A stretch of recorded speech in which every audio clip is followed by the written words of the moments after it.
Hello guys, what's up? Sobrang busy ko po ngayon at sobrang excited sa wakas. Finally! Ayan, iniimpake namin yung mga bagahe namin kasi bukas na po yung flight namin papuntang Pilipinas. Finally! Ayan guys, malapit na akong matapos. Ayan, kita nyo naman, dalawang bagahe na lang.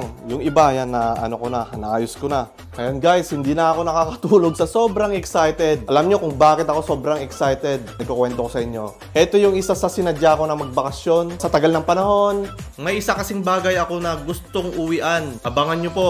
Basta, sekreto muna. Pagdating natin doon sa Pilipinas, makikita nyo, malalaman nyo ako dahil Pasko, hindi lang makasama ko yung mga pamilya, yung magulang. May isa pang bagay na gusto ko talagang uwian guys. So, ano kaya ang sorpresa na ito guys? Ayan, samahan nyo kami sa aming biyahe.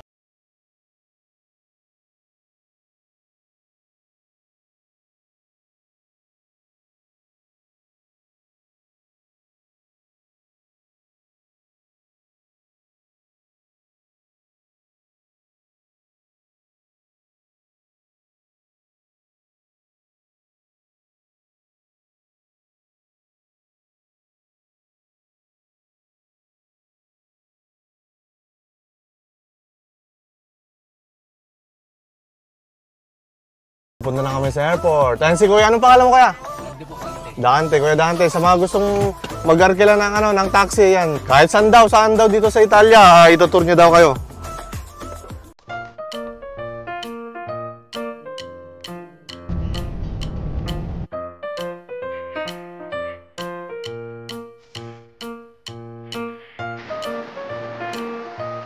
Yeah guys, this is it. Okay guys, nandito na kami sa loob ng airport. Mamaya konti, mag-check-in na kami.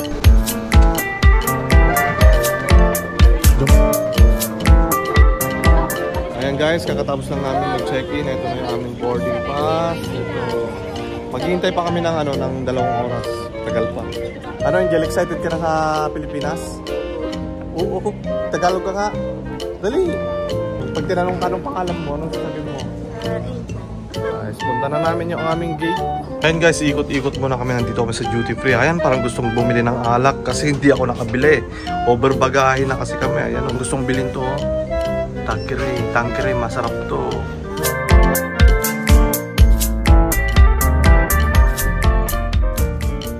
Ayan guys, heto pala yung sasakyan namin. So mag-i-stop over muna kami sa Dubai. Ayan si Bunso, excited sumakay ng aeroplano. 5 oras pala ang biyahe namin guys papuntang Dubai. Buti na lang nakatulog agad si Alexander kasi nakakainip talaga ang haba ng biyahe. Mainipin pa naman ang batang ito. Ayan guys, malapit na kaming mag-landing. Okay guys, baba na kami. Ayan guys, nandito na kami sa Dubai. So stop over muna kami dito. Mga ilang oras, siguro mga 3 oras guys. First time kong makaapak ng Dubai kaso nandito lang kami sa loob ng airport. Di kami pwedeng lumabas.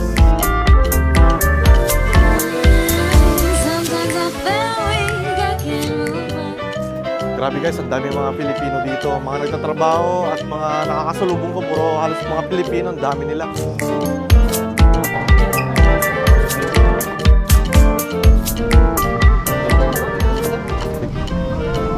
Hello. Ayan guys, magte-take off na kami papuntang Pilipinas.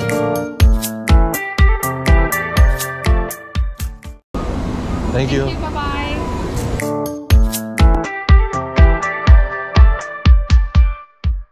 Okay guys, nandito na kami sa Clark. Grabe yung biyahe namin.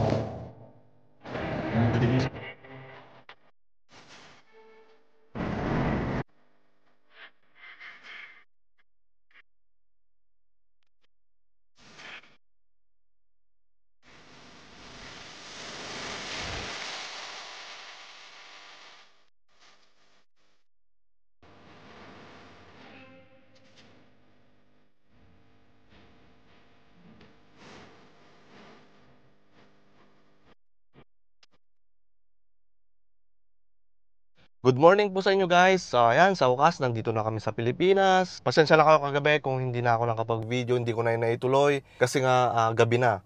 So yun nga guys, heto na yung sinasabi ko sa inyo na sorpresa. Ayan, hawak-hawak ko na yung aking susi. Ayan guys, heto yung sobrang saya ko. Gumising ako ng maaga para lang i-drive ito. Actually, ito nabili ko na ito nung July ba 'yon? Basta nakuha ko na to ng matagal. Hindi ko lang fine-flex, guys, kasi sa totoo lang ayaw ko na nagfe-flex ng mga gamit, yung mga binibili kong gamit.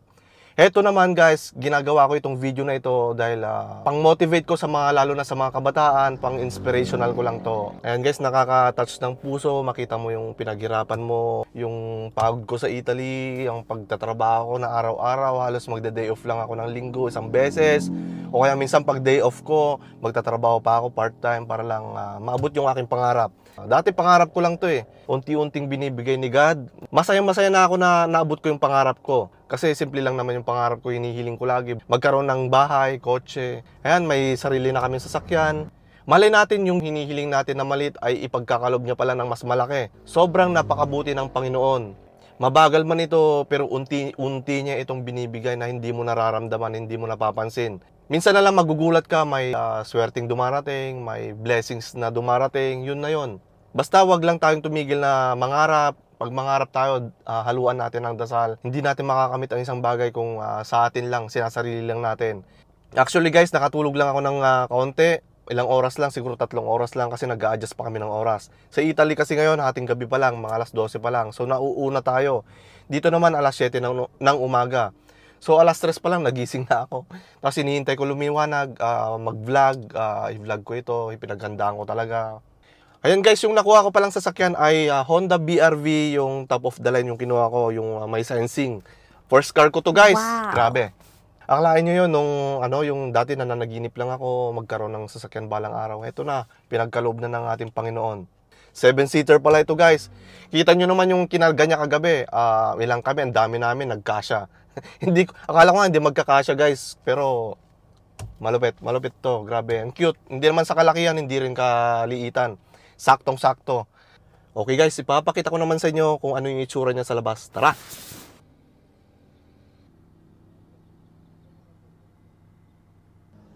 Naka-leather yan. Okay. Ayan. Ito naman yung harap. Ayan. Ayan. Okay. Ayan, guys, bumili pa ako ng rosary. Galing pa ito ng Vatican City. Ayan, di ba? Yan, guys, huwag po natin kalimutang laging magpasalamat sa Panginoon kapag binibigyan po tayo ng blessings. Okay, guys, tara, i-drive na natin.